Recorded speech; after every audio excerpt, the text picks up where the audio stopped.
নমস্কার। কথায় কথায় কথামৃত অনুষ্ঠানের ৩১০তম পর্বে আপনাদের স্বাগত। আপনারা এই অনুষ্ঠান দেখছেন প্রাণারাম বাংলা ইউটিউব চ্যানেলে, যেখানে সপ্তাহে ৬ দিন সোম থেকে শনিবার সম্প্রচারিত হয় কথায় কথায় কথামৃত, আর কোষ্ঠীপাথর প্রাণারাম ইউটিউব চ্যানেলে রবিবার থাকে শ্রী শ্রী মায়ের কথা। সবগুলি অনুষ্ঠানই শুরুর সময় রাত্রি ৯টা। শ্রী শ্রী রামকৃষ্ণ কথামৃততে আমরা গতদিন ছিলাম এবং আজকেও সানন্দে অবস্থান করব ২রা অক্টোবর ১৮৮৪ প্রসঙ্গে।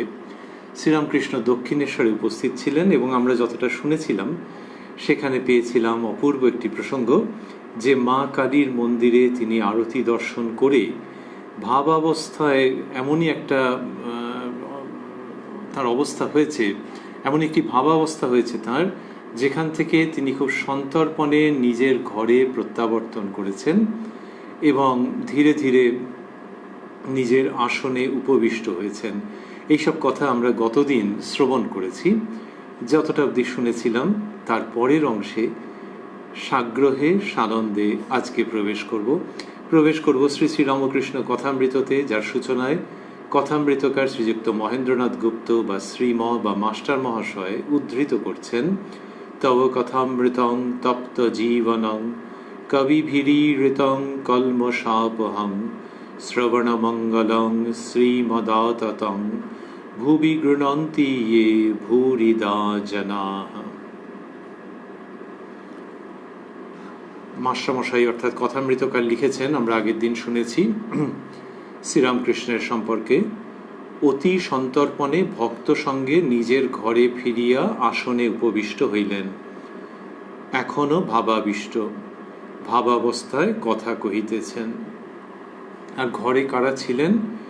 মাস্টারমশাই স্বয়ং তো ছিলেনই, ছিলেন শ্রীযুক্ত প্রিয়নাথ মুখোপাধ্যায় মহাশয়, মাস্টারমশাই লিখেছেন প্রিয় মুখুজ্জে, এবং তার একজন আত্মীয় হরি। এই কথাটি আগের দিন আমরা পেয়েছি।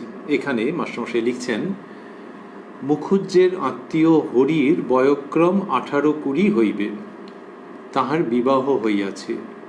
আপাতত মুখুজ্জেদের বাড়িতেই থাকেন, কর্মকাজ করিবেন। ঠাকুরের উপর খুব ভক্তি। শ্রীরামকৃষ্ণ ভাবাবেশে হরির প্রতি, তুমি তোমার মাকে জিজ্ঞাসা করে মন্ত্র নিও। শ্রীযুক্ত প্রিয়কে, একে বলেও দিতে পারলাম না, মন্ত্র তো দিই না। এই ভাবাবস্থায় এরকমভাবে বলছেন। শ্রীযুক্ত হরিকে বলছেন যে তুমি তোমার মাকে জিজ্ঞাসা করে মন্ত্র নিও। আর যেন একটা নিজের কীরকম অবস্থাটা অসহায়ের অবস্থার মতো, যে আমি মন্ত্র দিতে বলছেন, একে বলেও দিতে পারলাম না। একে মানে হরিকে, মাস্টারমশাই বন্ধনীর মধ্যে লিখেছেন হরিকে, একে বলেও দিতে পারলাম না, মন্ত্র তো দিই না। এই দুটো বাক্যাংশের মধ্যে একটা অপূর্ব যোগসূত্র আছে। মন্ত্র তো দিই না এটা বললে একরকম, তাহলে তার সঙ্গে কি মেলে যে একে আর সেই জন্য কিছু বললাম না, যেহেতু আমি মন্ত্র দিই না। কিন্তু এখানে হচ্ছে একে বলেও দিতে পারলাম না, মন্ত্র তো দিই না, তার মানে এত ভালো ছেলে একটা যে মন্ত্র দেবো, কিন্তু মা আমাকে সেই অবস্থায় রাখেননি, আমি বলে দিতে পারলাম না। এইটা শ্রীরামকৃষ্ণ যে বলছেন এর সঙ্গে পুরো মিলে যায় স্বাভাবিকভাবেই তার সেই মনোভাব, তার সেই উক্তি, যেখানে তিনি বলছেন যে মা যন্ত্রী, আমি যন্ত্র, তিনি যেমন করান তেমনি করি, যেমন বলান তেমনি বলি। সেই শ্রীরামকৃষ্ণই বলছেন একে বলেও দিতে পারলাম না, মন্ত্র তো দিই না। তাহলে মন্ত্র যখন দেন না তাহলে তো বলে দিতে পারবেনই না। কিন্তু ওই মন্ত্র না দেওয়া, একে বলে দিতে না পারা, সবটাই মায়ের ইচ্ছায়। এর উচ্চ অধিকারী, ভালো সংস্কার আছে, ইচ্ছে করছিল একটু কিছু দিয়ে দিই, কিন্তু পারলাম না। এই মায়ের একান্ত কোলের ছেলে, মায়ের শরণাগত, মায়ের সঙ্গে অভিন্ন সন্তান শ্রীরামকৃষ্ণের শ্রীমুখের উক্তি। তারপরে শ্রীযুক্ত হরিকে বলছেন, তুমি যা ধ্যান জপ করো তাই করো, প্রিয় যে আজ্ঞা। ওর হয়ে প্রিয়নাথ মুখার্জি মহাশয় এটি বললেন। আর যে আজ্ঞাটা প্রিয়নাথবাবু বললেন কেন? ওই যে ঠাকুর তাকে আবার বলেছিলেন যে একে বলেও দিতে পারলাম না, মন্ত্র তো দিই না, ওইটা তো প্রিয়বাবুর প্রতি উদ্দিষ্ট হয়েছিল। তারপরে বলেছেন তুমি যা ধ্যান জপ করো তাই করো। তখন প্রিয়বাবু, তিনি বয়সে বড়, তিনি বললেন যে আজ্ঞা শ্রীরামকৃষ্ণ। আর আমি এই অবস্থায় বলছি কথায় বিশ্বাস করো। দেখো দেখো এখানে ঢং ফং নাই।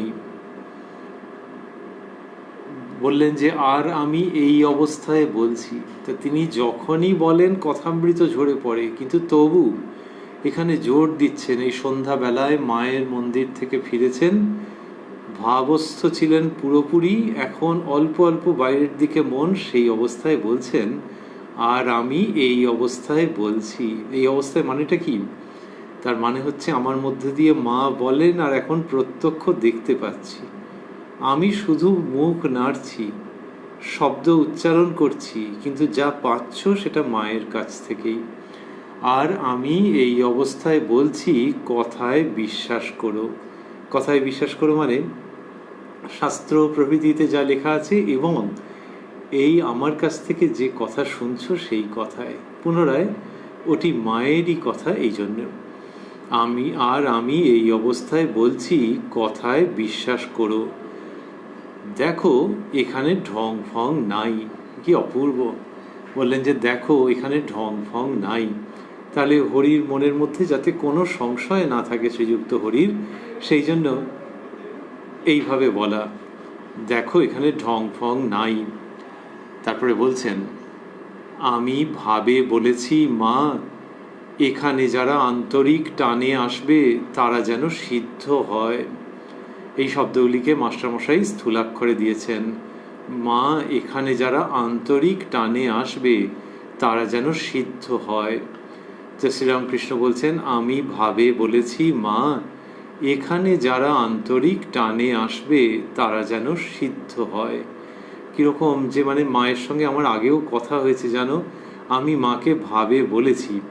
যে ভাবে বলেছি, ভাবে বলা মানেই হচ্ছে যে মায়ের সঙ্গে যখন খুব খুব একাত্মতা অনুভব করেছি সেই সময়ে বলেছি যে মা, এখানে যারা আন্তরিক টানে আসবে তারা যেন সিদ্ধ হয়। এই এখানে মানে যে দক্ষিণেশ্বরে তার কাছে এরকম কেন হবে আর আলাদা করে? এখানে মানে ঠাকুরের কাছে। ঠাকুরের কাছে আসা মানেও এরকম নয় যে শ্রীরামকৃষ্ণ চাইছেন যে একবারে তাকে প্রণাম করে তার কথা শুনবে, কিন্তু এই ঠাকুরের ভাবের মধ্যে যারা আসবেন, যারা ঠাকুরের ভাবকে ভালোবেসে শ্রদ্ধার সঙ্গে বিশ্বাস করে গ্রহণ করবেন, তো মা, এখানে যারা আন্তরিক টানে আসবে তারা যেন সিদ্ধ হয়। এটা কাকে বলছেন? সেই তাকে বলছেন শ্রীরামকৃষ্ণ পুনরায়, যিনি যন্ত্রী এবং তিনি যন্ত্র, এই কথা তিনিই তার শ্রীমুখে বলে থাকেন। তা বললেন যে আমি ভাবে বলেছি। মায়ের সঙ্গে এই কথা হয়েছে জানো। আর এই আমি ভাবে বলেছি বলা মানেই হচ্ছে যে যেটি বুঝে নিতে হবে সেটি হচ্ছে যে মা সম্মতি দিয়েছেন। সেই সম্মতি পেয়েছেন বলেই তো শ্রীরামকৃষ্ণ এরকম প্রসন্নতার সঙ্গে, এরকম নিশ্চয়তার সঙ্গে এই প্রসঙ্গটি উপস্থাপন করতে পারেন। আমি ভাবে বলেছি মা, এখানে যারা আন্তরিক টানে আসবে তারা যেন সিদ্ধ হয়। মাস্টারমশাই লিখছেন, সিঁথির মহেন্দ্র কবিরাজ বারান্দায় বসিয়া আছেন। শ্রীযুক্ত রামলাল হাজরা প্রভৃতির সঙ্গে কথা কহিতেছেন। রামলাল মানে রামলাল দাদা হচ্ছেন ঠাকুরের ভাইপো। শ্রীযুক্ত রামলাল হাজরা প্রভৃতির সঙ্গে কথা কহিতেছেন। ঠাকুর নিজের আসন হইতে তাহাকে ডাকিতেছেন, মহিন্দর মহিন্দর। মহেন্দ্র কবিরাজ মশাইকে ঠাকুর এরকম ভাবে ডাকছেন। মাস্টার তাড়াতাড়ি গিয়া কবিরাজকে ডাকিয়া আনিলেন। শ্রীরামকৃষ্ণ কবিরাজের প্রতি, বসো না, একটু শোনো। কবিরাজ কিঞ্চিত অপ্রস্তুত হইয়া উপবেশন করিলেন ও ঠাকুরের অমৃতোপম কথা শ্রবণ করিতে লাগিলেন। এসছেন ঠাকুরের কাছে, ঠাকুরকে দেখবেন মনে হয়, তো তিনি গিয়ে ওই রামলাল দাদা হাজরা মশাই যেখানে রয়েছে ওখানে কথা বলছে, ঠাকুরের ভাল লাগছে না। তিনি ভক্ত মানুষকে কাছে চান, এটি একটি দিক। আরেকটি দিক হচ্ছে যে হাজরা মশাই কখন কি বলবেন তার ঠিক নাই। শ্রীরামকৃষ্ণ মানুষের কল্যাণ চান, তিনি তো আলাদা করে কিছু চাইছেন না। মানুষের কল্যাণ চান, যাতে ঈশ্বরে মতি হয়, ঈশ্বর লাভ হয়, সেটা চান। যারা এসে গেছে তারা আবার এখানে ওখানে কেন? ওই যে বললেন যে মা, এখানে যারা আন্তরিক টানে আসবে তারা যেন সিদ্ধ হয়। তাই জন্যে মনে হয় যে তিনি ডাকছেন মহিন্দর মহিন্দর, এরকম করে ডাকছেন যে তাড়াতাড়ি যেন চলে আসে। আর কবিরাজ মশাই কিঞ্চিত অপ্রস্তুত হয়ে গেছেন, কারণ ঠাকুর বলেছেন বসো না, একটু শোনো। তো কবিরাজ মশাই একটু প্রস্তুত হয়ে উপবেশন করেছেন। মাস্টারমশাই লিখছেন, ও ঠাকুরের অমৃতোপম কথা শ্রবণ করিতে লাগিলেন।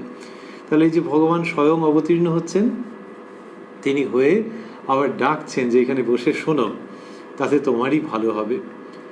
শ্রীরামকৃষ্ণ ভক্তদের প্রতি তাকে নানা ছাঁদে সেবা করা যায়, তার মানে নানান রকমের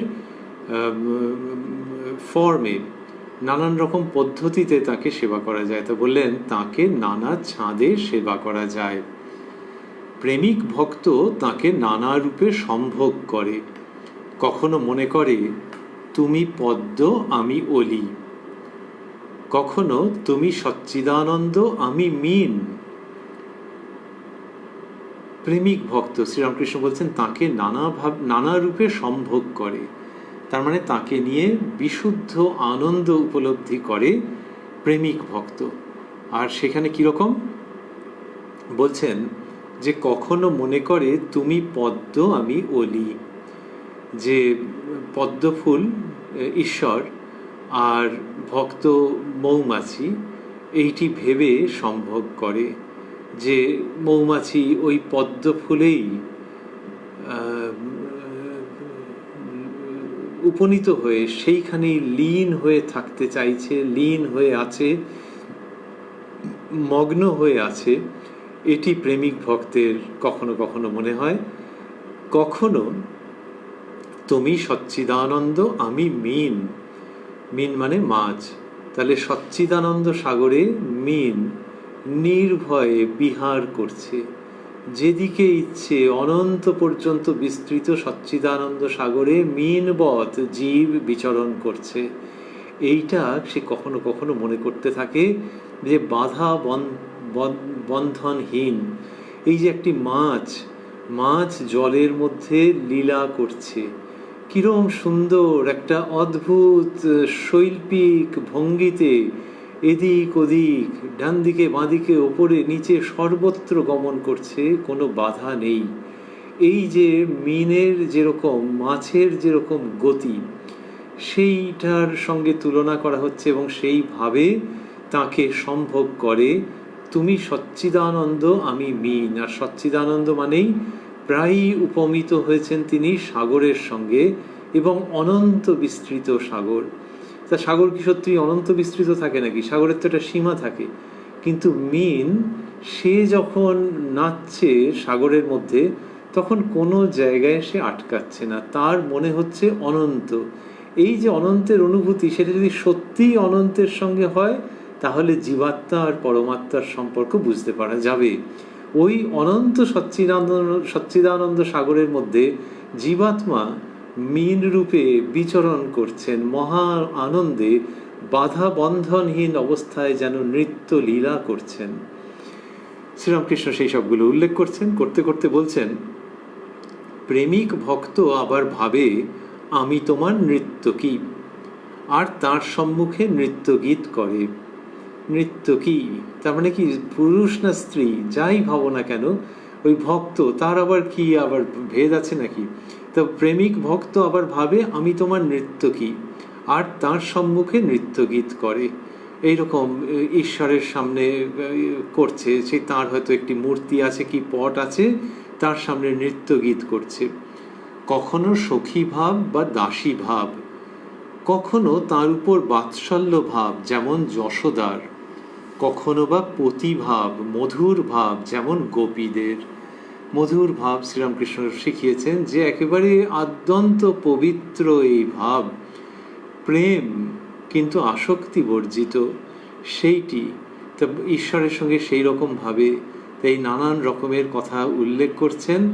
বললেন কখনো তার উপর বাৎসল্য ভাব, কখনো সখী ভাব বা দাসী ভাব, যে তার সখী শ্রী রাধিকার সখী বা তার দাসী। আবার কখনো বাৎসল্য শ্রীকৃষ্ণের উপরে যেমন যশোদা, এই নানান রকমভাবে সম্ভোগ করে। কখনো বা পতিভাব মধুর ভাব যেমন গোপীদের। বলরাম কখনো সখার ভাবে থাকতেন, মানে শ্রীকৃষ্ণের অগ্রজ, বলরাম কখনো সখার ভাবে থাকতেন, কখনো বা মনে করতেন আমি কৃষ্ণের ছাতা বা আসন হয়েছি, সব রকমে তার সেবা করতেন। বলরাম কখনো সখার ভাবে থাকতেন, কখনো বা মনে করতেন আমি কৃষ্ণের ছাতা বা আসন হয়েছি, সব রকমে তার সেবা করতেন। তা শ্রীরামকৃষ্ণ দেখাচ্ছেন যে ঈশ্বরকে নিয়ে, সেই পরম তত্ত্বকে নিয়ে নানান রকমভাবে সম্ভব সেটির কথা বলছেন ভক্তদের কাছে। এটি শ্রীরামকৃষ্ণ নিজে করেছেন, তো তার জীবনে দেখতে পাওয়া যায় যে কখনো কখনো তিনি এবারে কাঠের মতো সমাধিস্থ হয়ে গেছেন, দেহ স্পন্দহীন, চক্ষু পড়িতেছে কি না পড়িতেছে, মাস্টারমশাই লিখেছেন। কখনো মা কালীর মন্দিরে আমরা গতদিন দেখেছি যে এমন বিভোর অবস্থা যে ভূমিষ্ঠ হয়ে প্রণাম করতে পারছেন না। কখনো রাধাকৃষ্ণের ভাবে কেঁদে আকুল হচ্ছেন। আরও কত রকমের ভাব তার মধ্যে দেখা গেছে। যেমন সারা দিনে প্রকৃতি যেমন বদলায়, কখন বদলায়, ঘন ঘন বদলায়, মুহুর্মুহু বদলায়, প্রতিনিয়ত বদলায়, শ্রীরামকৃষ্ণের ভিতরের আধ্যাত্মিক অবস্থাতে কতকটা যেন সেই রকম বৈচিত্র্য, কিন্তু কমন ফ্যাক্টর হচ্ছে পবিত্রতা এবং আনন্দ। সেইটির প্রেক্ষাপটে, সেইটার পটভূমিকায় কত রূপ ও বৈচিত্র্য, সেই শ্রীরামকৃষ্ণ বলছেন তাকে নানা ছাদে সেবা করা যায়। এইবার মাস্টারমশাই লিখছেন, ঠাকুর প্রেমিক ভক্তের অবস্থা বর্ণনা করিয়া কি নিজের অবস্থা বলিতেছেন? আবার চৈতন্যদেবের তিনটি অবস্থা বর্ণনা করিয়া ইঙ্গিত করিয়া বুঝি নিজের অবস্থা বুঝাইতেছেন। এবার সেটি বলবেন শ্রীরামকৃষ্ণ। চৈতন্যদেবের তিনটি অবস্থা ছিল। অন্তর্দশায় সমাধিস্থ, বাহ্য শূন্য। অর্ধবাহ্য দশায় আবিষ্ট হইয়া নৃত্য করতে পারতেন, কিন্তু কথা কইতে পারতেন না। বাহ্য দশায় সংকীর্তন। তা বললেন যে চৈতন্যদেবের তিনটি অবস্থা বলছেন, অন্তর্দশায় সমাধিস্থ, বাহ্য শূন্য, মানে বাইরের কোনো জ্ঞান নেই। এই শ্রীরামকৃষ্ণের সঙ্গে মিলছে, সেই জন্যে মাস্টারমশাই ওটি বললেন যে আবার চৈতন্যদেবের তিনটি অবস্থা বর্ণনা করিয়া ইঙ্গিত করিয়া বুঝি নিজের অবস্থা বুঝাইতেছেন। ঠাকুর বলছেন অন্তর্দশায় সমাধিস্থ, বাহ্য শূন্য।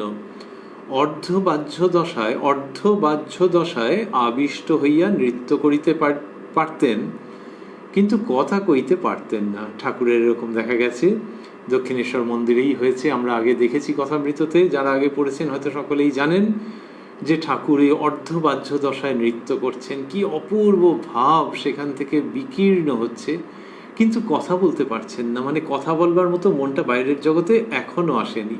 শ্রীরামকৃষ্ণ বলছেন বাহ্য দশায় সংকীর্তন। সংকীর্তন মানে যেখানে নৃত্য হচ্ছে আবার গীতও হচ্ছে, গীত এবং নৃত্য মিলে সংকীর্তন। তো বাহ্য দশায় যখন, তখন চৈতন্যদেবের কথা বলছেন যে তখন গীত পরিবেশনও করছেন আবার নৃত্যও করছেন। ঠাকুরের ক্ষেত্রে তাই তো হয়েছে। তো এই মাস্টারমশাই বলছেন যে চৈতন্যদেবের তিনটি অবস্থা বর্ণনা করিয়া ইঙ্গিত করিয়া বুঝি নিজের অবস্থা বুঝাইতেছেন। তাহলে অন্তর্দশা থেকে যদি ভাবা যায় যে বাহ্য দশা পর্যন্ত তফাৎটা কি? তফাৎটা হচ্ছে যে তখন একেবারেই কথা উচ্চারণ করতে পারছিলেন না, তারপরে ওই নৃত্য করতে পারছেন, তার আগে কিচ্ছু করতে পারছিলেন না, সমাধিস্থ হয়েছিলেন। পারছিলেন না মানে সেই অবস্থাই ছিল না। কি আনন্দপূর্ণ একটি সত্য সংবাদ। তারপরে একটু একটু বাইরের দিকে, আর তারপরে মোটামুটি বাইরের দিকে, কিন্তু তখনও কি, তখন সংকীর্তন, তার মানে ওই ঈশ্বরীয় সঙ্গীত এবং নৃত্য। তা এর বাহ্য দশা মানে, এদের বাহ্য দশা মানে এটা ওটা 5 রকম জিনিস নিয়ে কথা বলছেন তা নয়, এই ঈশ্বরীয় প্রসঙ্গেই হচ্ছে। আমরা আরেকটু সম্প্রসারণ করলেই কি পাবো, যে ওই সংকীর্তন, তার মধ্যে গীত এবং নৃত্য, আর যদি ভাবি অমৃত কথা বিতরণ, তাহলে যেন চিত্রটি সম্পূর্ণ হয় শ্রীরামকৃষ্ণের ক্ষেত্রে।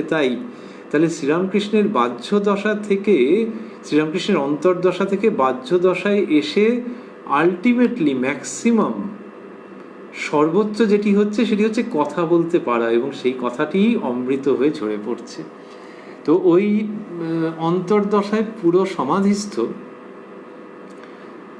আর বাহ্য দশায় তিনি নৃত্য করেন, গান করেন, কথা বলেন, এই সবটাই ঈশ্বরীয়ভাবে, এবং সেই কথাই সেই জন্যে অমৃত কথা। একটু আগেও মাস্টারমশাই লিখলেন যে কবিরাজ মশাইয়ের কথায় যে ঠাকুরের অমৃতপম কথা শ্রবণ করিতে লাগিলেন, অমৃত যুক্ত উপম, তা অমৃতপম কথা, অমৃতই যার উপমা, সেই কথা তিনি শ্রবণ করছেন। তো এটি ওই বাহ্য দশার অন্তর্গত, ব্যাস, এর বেশি আর নয়, এর থেকে আর নিচে নামবেন না। ঠাকুর সবসময় এর মধ্যে থাকেন। তিনি বলছেন সাধু কে, নিজেই বলছেন, প্রশ্ন উত্থাপন করছেন এবং উত্তর দিচ্ছেন। বলছেন যার মন প্রাণ অন্তরাত্মা ঈশ্বরে গত হয়েছে, যিনি ঈশ্বরীয় কথা বই কথা কন না, যিনি স্ত্রীলোককে ঐহিক চক্ষে দেখেন না এবং সকলের মধ্যে ঈশ্বর আছেন জেনে সকলের সেবা করেন, মোটামুটি এইগুলি সাধুর লক্ষণ। তাহলে ওই যে যিনি ঈশ্বরীয় কথা বই কথা কন না, শ্রীরামকৃষ্ণ সেটি করছেন তার বাহ্য দশায় ভক্তদের প্রতি। এবার ভক্তদের প্রতি বলছেন, মাস্টারমশাই আবার লিখেছেন যে ভক্তদের প্রতি তোমরা এইসব কথা শুনছো, ধারণার চেষ্টা করবে। বিষয়ীরা সাধুর কাছে যখন আসে তখন বিষয় কথা, বিষয় চিন্তা একেবারে লুকিয়ে রেখে দেয়, তারপর চলে গেলে সেইগুলি বার করে। পায়রা মটর খেলে মনে হলো যে ওর হজম হয়ে গেল, কিন্তু গলার ভিতর সব রেখে দেয়, গলায় মটর গিরগির করে। তাই এটা হচ্ছে তোমরা এরকম করবে না। তাহলে বিষয়গুলো সব লুকিয়ে টুকিয়ে ফেলেছে। তা তোমরা এই সব কথা শুনছো, ধারণার চেষ্টা করবে, এগুলো যেন ধরে রাখতে পারো, বিষয়ে এসে যেন এগুলোকে সরিয়ে না দেয়। আর বললেন বিষয়ীরা সব ওইসব বিষয় কথা, বিষয় চিন্তা একেবারে লুকিয়ে রেখেই দেয়। লুকিয়ে রেখে দেওয়াটা কীরকম বললেন, পায়রার গলায় যে অংশটা থাকে, ইংলিশে ক্রাপ বলে, সেইখানটাতে ওই কিছু টেম্পোরারিলি অস্থায়ীভাবে খাবার টাবার রেখে দেয়, পরে ওগুলিকে খায়। তো শ্রীরামকৃষ্ণ বলছেন যে পায়রা মটর খেলে মনে হলো যে ওর হজম হয়ে গেল, তার মানে বিষয় চিন্তাগুলো মনে হচ্ছিল চলে গেছে, ও বাবা, গলার ভিতর সব রেখে দেয়, গলায় মটর গিরগির করে। তাই একটু ঘেনা ঘেনা লাগছে ভাবতে। সেই রকম সব ওই বিষয় চিন্তা, বিষয় কথা, এগুলোকে এরকমভাবে রেখো না। সাধুর কাছে এসে যা পাবে সেটাকে ধারণ করবার চেষ্টা করবে। এই লোকশিক্ষক যে কত রকমভাবে, কত উপমার সাহায্যে, কত দৃষ্টিকোণ থেকে, কত মনোভঙ্গিকে ব্যবহার করে যে তার বার্তা মানুষের কাছে পৌঁছে দেন, ভাবলে আশ্চর্য হতে হয়। বলছেন সব কাজ ফেলে সন্ধ্যার সময় তোমরা তাকে ডাকবে, অন্ধকারে ঈশ্বরকে মনে পড়ে, সব এই দেখা যাচ্ছিল, কে এমন করলে। মুসলমানেরা দেখো সব কাজ ফেলে ঠিক সময়ে নামাজটি পড়বে। তা বললেন যে সব কাজ ফেলে সন্ধ্যার সময় তোমরা তাকে ডাকবে। আর কিরকম, যে অন্ধকারে ঈশ্বরকে মনে পড়ে। তখনকার দিনে তো আরোই, সন্ধ্যা হয়ে গেল মানে অন্ধকারে, কোথায় ইলেকট্রিক লাইট, কোথায় কি, অন্ধকারে ঈশ্বরকে মনে পড়ে, সব এই দেখা যাচ্ছিল, কে এমন করলে, এরকম মনে হচ্ছে হট করে অন্ধকার হয়ে গেল, কে এরকম করলো, তখন ঈশ্বরকে মনে পড়ছে। একালে যদি কেউ ভাবেন যে লাইট আছে, কিন্তু তাও যদি ভাবা যায় যে অন্ধকার হয়ে গেছে, কে এমন করলো, তা বলবে যে বিজ্ঞানে সব আছে। বিজ্ঞানে থাকলে সেটাকেও যদি ভাবা যায়, সেটাও কি ওরকম সহজ নাকি, যে সূর্য, পৃথিবী, কোন সময়টা সূর্যের দিকে, কোন সময়টা অন্য দিকে। গানে আছে, খেলিছ এ বিশ্ব লয়ে, বিরাট ও শিশু আন মনে। তো ওখানে তো ঈশ্বর চিন্তা এসে যাচ্ছে, যে এই বড় বড় সমস্ত, ইংলিশে বলা হচ্ছে সেলেস্টিয়াল বডিজ, তো এইগুলো ওই রকম কিরম অঙ্কের নিয়ম মেনে ঘুরছে, তো কে এরকম করেছে, এগুলো আপনা আপনি হয়েছে নাকি? তাহলে সাধক কবি গাইছেন তো, মরমী কবি, খেলিছ এ বিশ্ব লয়ে, বিরাট ও শিশু আন মনে। তো ওর মধ্যে তো আধ্যাত্মিকতার বীজ রয়েছে, আধ্যাত্মিকতার সঙ্গীত রয়েছে, আধ্যাত্মিকতার সুর রয়েছে। তো সেইটা শ্রীরামকৃষ্ণ বলছেন যে অন্ধকার যেই হয়ে গেল, অন্ধকারে ঈশ্বরকে মনে পড়ে, সব এই দেখা যাচ্ছিল, কে এমন করলে। মুসলমানেরা দেখো সব কাজ ফেলে ঠিক সময় নামাজটি পড়বে। কি একটা শ্রদ্ধা মিশ্রিত আনন্দ বিস্ময়ের উক্তি। মুখুজ্জে, আজ্ঞা জপ করা ভালো? শ্রীরামকৃষ্ণ, হ্যাঁ, জপ থেকে ঈশ্বর লাভ হয়। নির্জনে গোপনে তার নাম করতে করতে তার কৃপা হয়, তারপর দর্শন। বললেন যে জপ থেকে ঈশ্বর লাভ হয়। প্রশ্ন ছিল যে জপ করা ভালো কিনা, তা বলছেন হ্যাঁ, জপ থেকে ঈশ্বর লাভ হয়। নির্জনে গোপনে তার নাম করতে করতে তার কৃপা হয়, তারপর দর্শন। এটি বললেন যে নির্জনে গোপনে তার নাম করতে করতে তার কৃপা হয়, তারপর দর্শন। তা সেই জন্য জপ করাটি ভালো, এটি শ্রীরামকৃষ্ণ বলছেন। বলছেন যেমন জলের ভিতর ডুবানো বাহাদুরি কাঠ আছে, তীরেতে শিকল দিয়ে বাঁধা, সেই শিকলের এক এক পাপ ধরে গেলে শেষে বাহাদুরি কাঠকে স্পর্শ করা যায়। কিরকম জপের ব্যাখ্যা সুন্দর। বলছেন ওই নাম ধরে ধরে ধরে ধরে গেলে এবং নির্জনে গোপনে তার নাম করতে করতে তার কৃপা হয়, তারপর দর্শন। ওই নাম ধরে ধরে ধরে ধরে গেলে তারপরে দর্শন হচ্ছে। আর নির্জনে গোপনে করবে, 5 জনের কাছে প্রকাশ করবে না। নির্জনে গোপনে করলে কি হবে? দুটো জিনিস। একটা হচ্ছে, আমরা আগের দিনও শুনেছি, নির্জনে হলে কি হচ্ছে যে কেউ তোমায় দুম করে ডাকবে না। আরেকটা হচ্ছে ডাকুক বা না ডাকুক, অন্য কেউ থাকলে জানতে পারলো, এই প্রচারটার দরকার নেই, অজান্তেই প্রচার হয়ে গেল, হয়তো এটার দরকার নেই। নির্জনে গোপনে তার নাম করতে করতে তার কৃপা হয়, তারপর দর্শন। এটা কি সুন্দর দেখাচ্ছেন। এই যে জপ করা মানে একটা কিছুকে অবলম্বন করে এগিয়ে যাওয়া। এইটার উদাহরণ দিচ্ছেন, যেমন জলের ভিতর ডুবানো বাহাদুরি কাঠ আছে। বাহাদুরি কাঠ, বড় বড় কাঠকে বাহাদুরি কাঠ বলে, এবং দামি শাল সেগুন এইসব হচ্ছে বাহাদুরি কাঠ, জলের মধ্যে আছে, খুব দামি, আর শিকল দিয়ে বাঁধা আছে। এইবারে তুমি যদি কাঠটা পেতে চাও তাহলে শিকলটা ধরে ধরে এগোতে হবে। ওই কথ্য ভাষায় বলছেন যে তীরেতে শিকল দিয়ে বাঁধা, সেই শিকলের এক এক পাপ ধরে ধরে গেলে, লিঙ্কগুলো, সেই শিকলের এক এক পাপ ধরে ধরে গেলে শেষে বাহাদুরি কাঠকে স্পর্শ করা যায়। তখন খুব আনন্দ, এই তো জলের মধ্যে কাঠ রয়েছে, ওই শিকলটাকে ধরে ধরে যাচ্ছ, এক একটা লিঙ্ককে ধরে ধরে যাচ্ছ।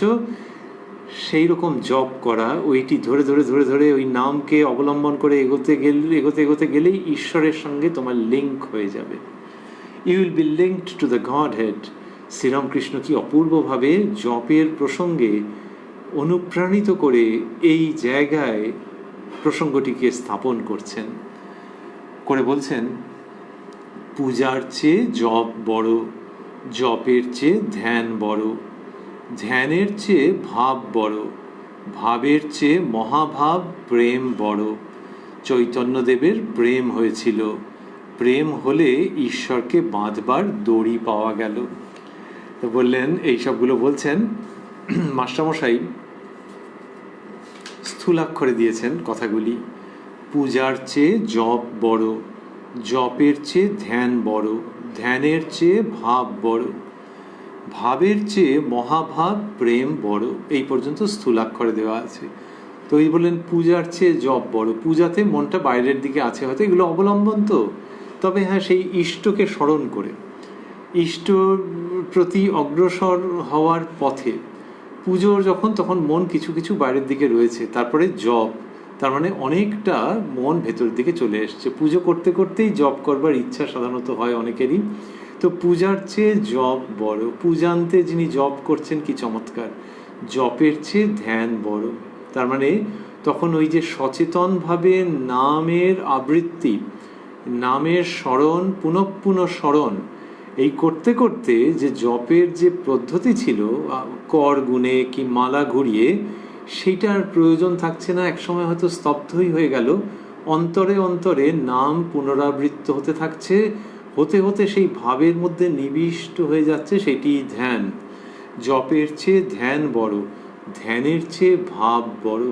তাহলে ধ্যানস্থ হয়ে তারপরে ধীরে ধীরে ভাব, ইষ্টের প্রতি একটি ভাব আসছে।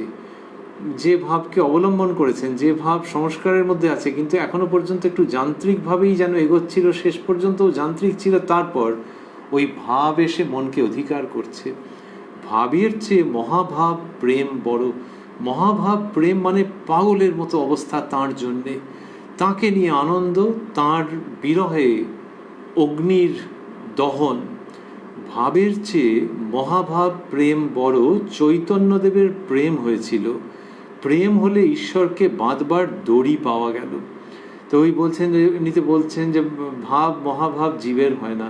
তো মহাভাব বললেন, মহাভাব বা প্রেম, বললেন চৈতন্যদেবের প্রেম হয়েছিল, প্রেম হলে ঈশ্বরকে বাঁধবার দড়ি পাওয়া গেল।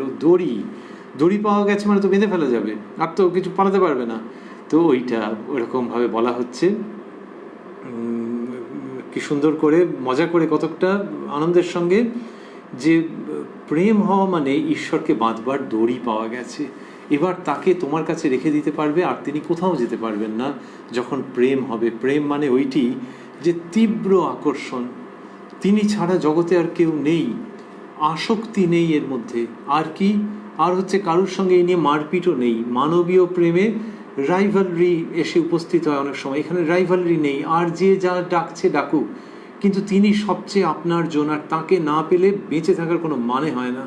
তাকে না পেলে এই অস্তিত্ব নিতান্তই অসম্পূর্ণ।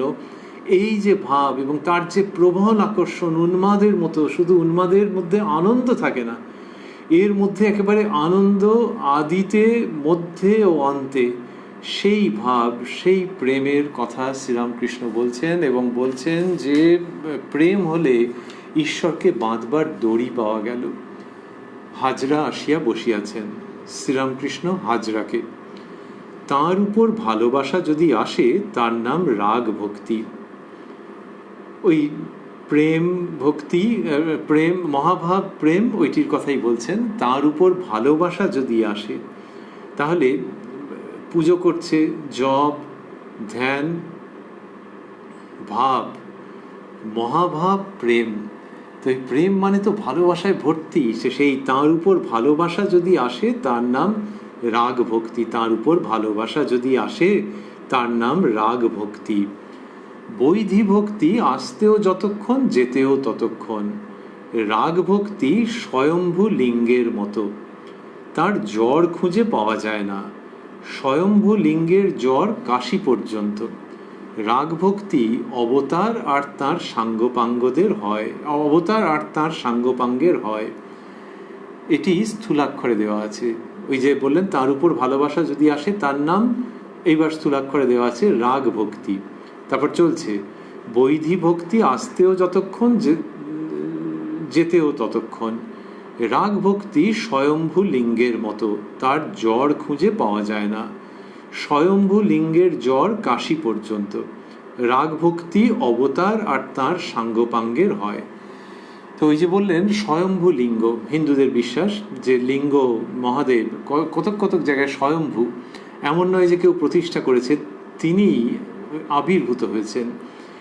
তার জ্বর খুঁজে পাওয়া যায় না, মানে শিকড় খুঁজে পাওয়া যায় না। স্বয়ম্ভু লিঙ্গের জ্বর কাশী পর্যন্ত, এইরকম যে বিশ্বাস আছে সেটির কথা বলছেন, যে এটি হচ্ছে রাগ ভক্তি। কি কোথার থেকে কিভাবে উৎপন্ন হলো এ খুঁজে পাওয়া যাবে না। নারদীয় ভক্তি সূত্রে বলা আছে যে প্রেম, ঈশ্বরের প্রতি ভক্তি ঘষে মেজে উৎপন্ন হয় না, আপনা আপনি উৎপন্ন হয়। স্বয়ম্ভু লিঙ্গ, শ্রীরামকৃষ্ণ নারদীয় ভক্তির কথাও কতবার বলেছেন।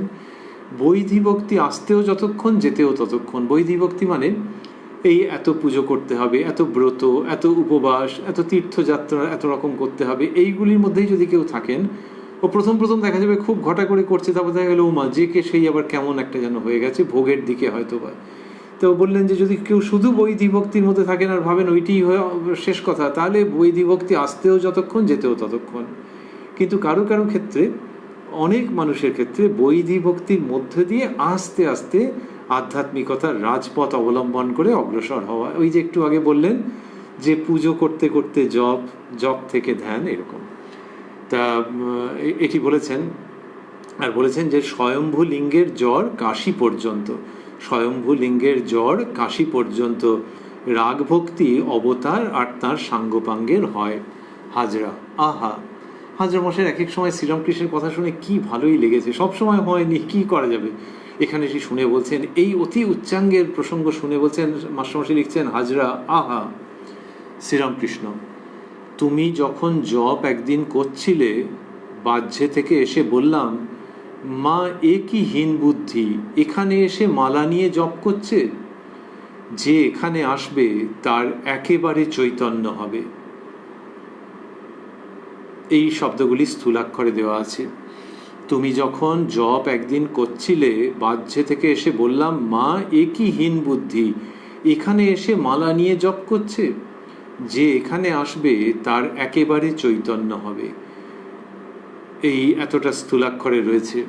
তো এইটা বললেন যে শ্রীরামকৃষ্ণ এসে বলছেন এরকম হীন বুদ্ধি যে মালা নিয়ে জপ করছে, তাহলে জপ করাটা ওই ঠাকুরের কাছে রয়েছেন তো সেখানে আবার ওই রকম বিধিবদ্ধ ভক্তি বা বৈধি ভক্তির মধ্যে দিয়ে যাচ্ছেন, যেন ওইটা দিয়েই হবে, অন্য কিছুতে হবে না।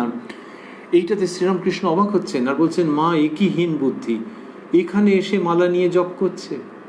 ওই যে তিনি বললেন যে যারা আন্তরিক, ওই একটু আগে আমরা শুনেছি মা এখানে যারা আন্তরিক টানে আসবে তারা যেন সিদ্ধ হয়।